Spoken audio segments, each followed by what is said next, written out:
Hiyo ni mashine ya nini? Mashine ya kukamua mafuta ya mawese inapatikana mkoa wa Kigoma, Simbo. Inapatikana Simbo.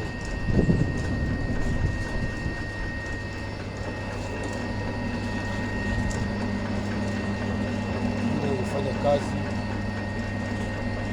hapa, tuko Simbo, mkoa wa Kigoma. Hivi navyo haya ni mashimo au masinki ya kuweka mafuta ya mawese na maji, ambao tunatumia kwa ajili ya kuwekea mawese na kupata mawese kwa taratibu za kisheria, yakiwa katika hali nzuri na safi kabisa.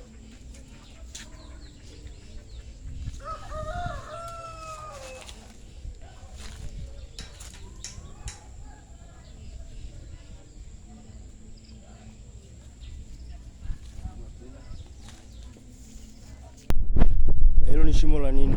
Hii ni shimo la uchafu. Wakishaungua mafuta yote ya mawese, tunapata uchafu ambao unakuja katika eneo hili.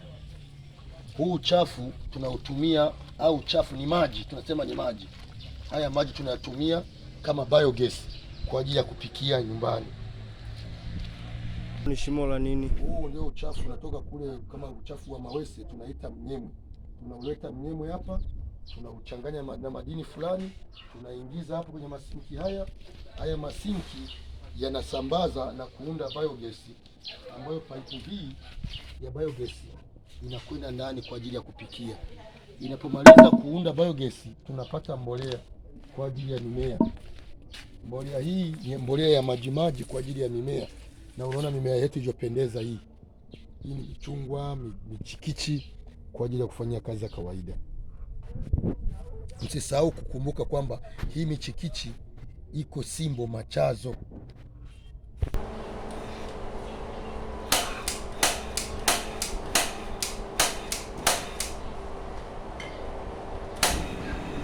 Nayo ni gesi ya nini?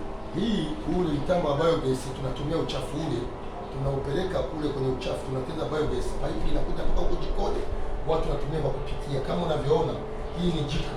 Kwa hiyo unafanya hivi, unawasha kwa ajili ya watu kupikia. Moto umewaka tayari.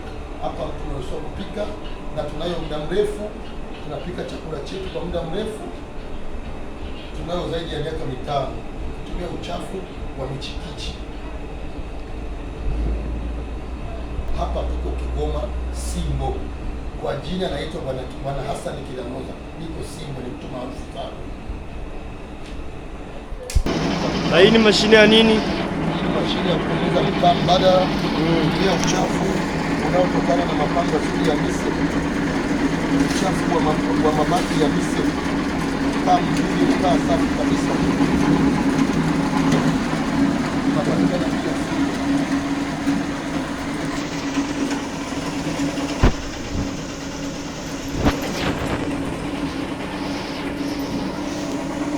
Watazamaji, kama tunavyoona hapa, hii ni mashine ya mkaa mbadala, ni takataka.